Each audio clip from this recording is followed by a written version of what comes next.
Good morning and welcome to your Farm and Home Show. My name is Joanna Coles, and this morning we're visiting with Kristin Hildabrand, Warren County Extension Agent for Horticulture. Good morning, Kristin. Good morning, Joanna. Now, Kristin, the other day we talked about hydrangeas and the different types of hydrangeas, but I think a lot of people love them, love the bloom on them, love the foliage, but then they get them home. And there is a little bit of care that kind of goes into them, and you're going to tell us a little bit about that today. Yes, it's really important to know your type of hydrangea. So if you missed yesterday's segment, you want to check that out where we talk about the different types. But it's very, very important to know that type and if it flowers on old versus new wood. So a lot of times we get questions about when to prune, and if you know the type that you have, and if it does bloom on new or old wood, then that will make that decision process just so much easier for you. So we talked about, this is a type of smooth hydrangea that we have in front of us today. It's an Annabelle, so it does flower on new wood. So new wood means the current season's wood, and so you want to be careful and make sure that you do that. Generally, for the smooth hydrangea, you want to prune that back by early March here in Kentucky. So you want to make sure that your pruning blades are pretty sharp whenever you do that, so that way that you've got plenty of clean cuts, so that way you don't damage any of those blooms for that current season's growth. Now, Oakleaf hydrangea, that's the one that's got the beautiful oak leaf to it. It is really, you don't have to prune it as much, and it flowers on old wood. So the wood that it's set from the season before, that's what you don't want to mess that up, right? So if you do end up, you want to immediately do it after it flowers, and generally it'll flower for us anywhere from late June into July, sometimes even August. It just depends. But there is some actual moisture that needs to be kept in the soil for it to bloom pretty regularly throughout the summer months here in Kentucky. So if you keep a nice mulch around the base of it, it could probably lengthen out throughout the summer season.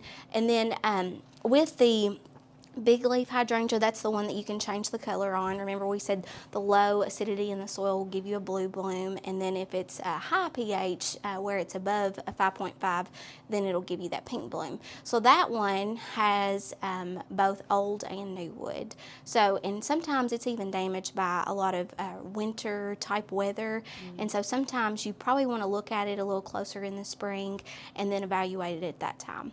So if you want to, you can remove those dead actual stems, and really it's easy to see, probably easier for me to see in the springtime when I'm evaluating that, because you can see the old growth from the new growth, because new growth is going to be that green color and then the old growth is going to be pretty brown.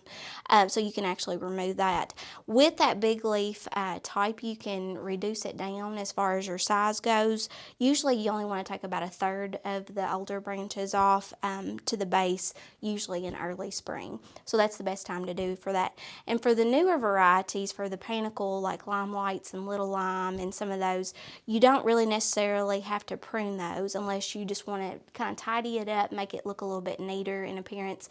Again, we talked about that you can train that one into a tree form, and if you do decide to do that, you want to get one probably that's been trained like that early at the nursery, and then that way you can provide the supports for it to get it into that tree form, because again, they can get 20 feet. And Kristin, let me ask, you mentioned pruning for shaping. Yes. And then pruning maybe just to kind of clean it up, tidy it up a little bit. Is that for airflow and disease management, or is that just for looks? Yes. So it's really good, like you said, to maximize sunlight potential whenever you're doing the pruning. That's one of the reasons we do want to prune, and then also for the airflow of it to help with disease management.